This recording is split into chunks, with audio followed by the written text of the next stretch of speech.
obviously you were in gangs when I met you, and you were at Roseville High, and there were a lot more gang kids back the year you were here. A lot more. When you came in as a 9th grader, were you already in the gangs? Yeah, I joined when I was 13 years old. Actually got jumped in by some other gang members, which were related to me, so. Okay. Yeah, pretty much. So, you want to talk about that? How you ended up getting in gangs, how many family members, that kind of thing? Like your, well, and only say what you're comfortable with, because this will be on a video. Pretty much all my cousins and my dad's side of the family was all what we call Southerners, Sureños. I don't know if you guys know what that is. But normally, I mean, I lived a good childhood pretty much. And when I was 13, actually, my brother passed away. He killed himself pretty much. And I didn't have any other brothers. I have an older sister, and that's it. But like, what drew me into it was that I was looking for brotherhood pretty much, and that's the only place I could get it. That I felt like I could get it, and you know, I was a little troublemaker, so you know, there was no other better place I could get it from than the homeboys. I remember when I met you, you were honest about being in gangs. There were more. We don't see as many gangs at Roseville High now. Do you think that there's been a decline in gangs in the community?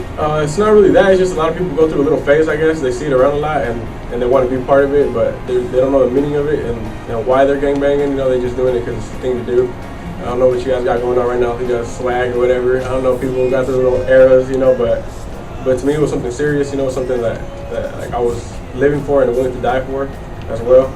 And just I just feel now that after the years, people started realizing what it really was and threw themselves away from it. So I think you know there was a lot more gang members here when I was coming here. A lot. It was crazy. When you hit your bottom, you got out of the gangs, and I think you told me a story about when you were getting locked up the first time and watching your mom cry. Oh, I actually. Do you want to tell us about that? It was actually the third time I got locked up in 1 year. Also, well, I mean, I was really into it. You know, like I would get to a point where I would wake up and go to sleep thinking about it, about the gang life and what I was gonna do today. You know, how am I gonna get more respect today? You know, stuff like that. And I was getting locked up here and there, and it didn't matter to me. To me, it was just the gang life. I was in there, and it was just, to me, it was a vacation. You know, that's all it really was. All my homeboys were in there, so I felt like I was camping or something for summer. You know, that's it.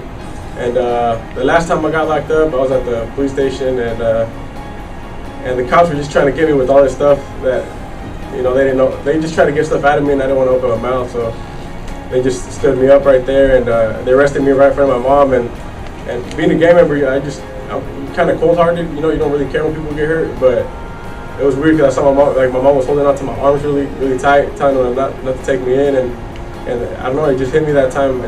You know, they locked me up. I heard her scream and telling them to let me go, and it does end up breaking your heart a little bit. So, I mean, it opened my eyes, you know. So, luckily, I got out the next day because my probation officer found out what happened, and from there on, I let it all go.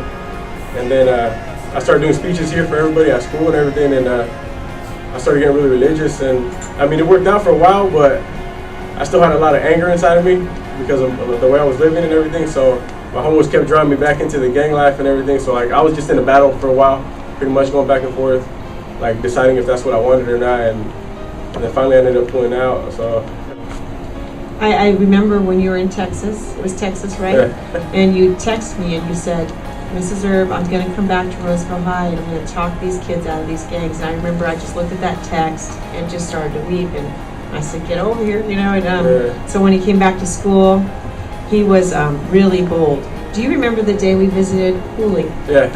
Okay. Do you want to describe how it went down? Because I wish I had it on video because every peer helper was just flooring. We felt like we were on a movie set because he got in this little gangster's face that was pushing back.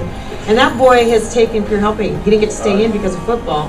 But I remember whose face you were in. Chubby one, or? Yeah, I remember.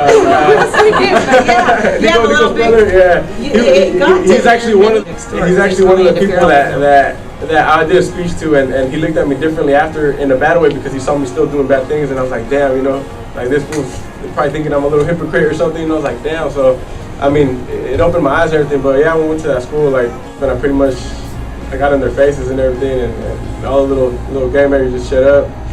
And they listened the whole time, and even when I left, they came up to me and shook my hand and everything. And they were rival gang members too.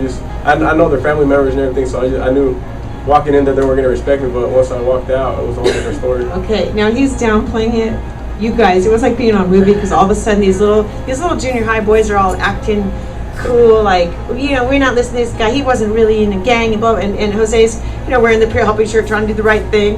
And then all of a sudden, he just goes, and I can't do it. You kicked in. It was like a movie scene, you know, when you see the gangster talking the gang language and get the body posture.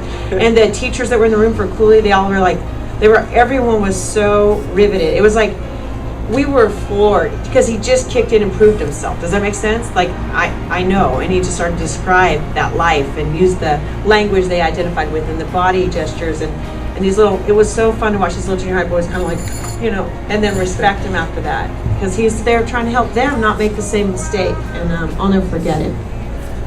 And I also remember memories for me that were really cool is watching you in peer helping. How having a family here, because you needed the family, that's why you were drawn to the gangs. Yeah. And you came into this class and you found a family in this class.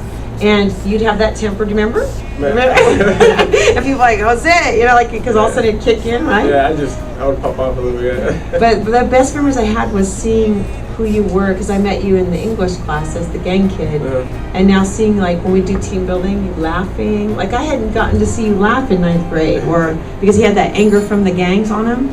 And watching you embrace the class as a family, and you just became so important and integral in our class, like just because of your background, because of your experiences. We couldn't have done what we did without you.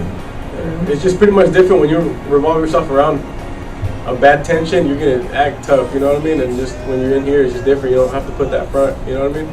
But you know, a lot of people, like I tell my homies, there's no point in being a tough guy, because if you die, people are gonna remember you. Oh, he's just some tough guy. It don't matter, you know what I mean? You want to be remembered as somebody's that made a difference in somebody's life, you know what I mean? That at least made people smile, something good to look back at, you know what I mean? So I mean, in here it was just a little bit different. I didn't really have to put that front. There was no one I was gonna get in a fight with in here, so I just, you know, I was able to smile a little bit more. And for me, Jose, it's been like a huge honor having you in my life and seeing what you've done with your life and what a hard worker you are and a good dad, and now you've taken that energy that God-given energy, and you're doing what with your life? Fighting MMA. I've been boxing for a long time, and I just have more passion for MMA. I guess it was more streetish, whatever you want to call it. You know, I mean, what you do affects other people as well. You know what I mean? Like, if people, you know, obviously your family's gonna love you. You know, if you're out doing bad things, they're gonna be worried about you. You know, I got to a point where my little 3-4-year-old nephews were trying to take pictures of me throwing up gang signs. They don't know what the hell they're throwing up, but they're just throwing something up. You know, like it just, you know, like I don't want that for my kids. So like, why allow that for my daughter's kids? You know what I mean? So hopefully they don't remember that lifestyle I was living, and they don't follow my footsteps, because not everybody has it easy, pretty much. How many family members have you lost because of gangs? When you include cousins and uncles? Just a couple cousins and everything.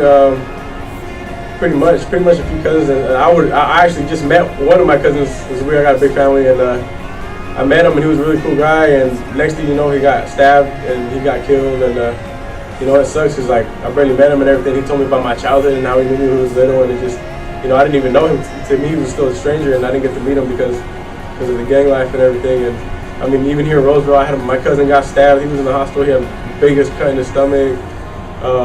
Just last month, the homeboy, he got murdered over there in Highlands. It's no joke, and he was only 17. You know what I mean? And then that shooting too. Actually, I was one of the victims that day. As I can say, there was just a big, I don't know, complication going on, and I was actually in the middle of it. And you know, fortunately, I didn't get shot, but one of my homeboys actually did get shot, and you know, but he's doing good. So, the reason, you know, like I left it and now I'm fighting is just I feel like, you know, I was really deep into the gang life, and if they see that I pulled away from it and actually making something in my life, like it gives other people the opportunity as well. You know, it's to realize that it's not that tough. You know, so like I always tell people, if I ever die, I hope at least I make an impact on somebody in order to change one person's life, and you know, it's well worth it for me. I read a saying that says the key to immortality is to first live a life with remembering, by Bruce Lee. But I mean, I love that phrase pretty much. It's just, that's the truth. If you want to live forever, you got to make a name for yourself, and you're always gonna live.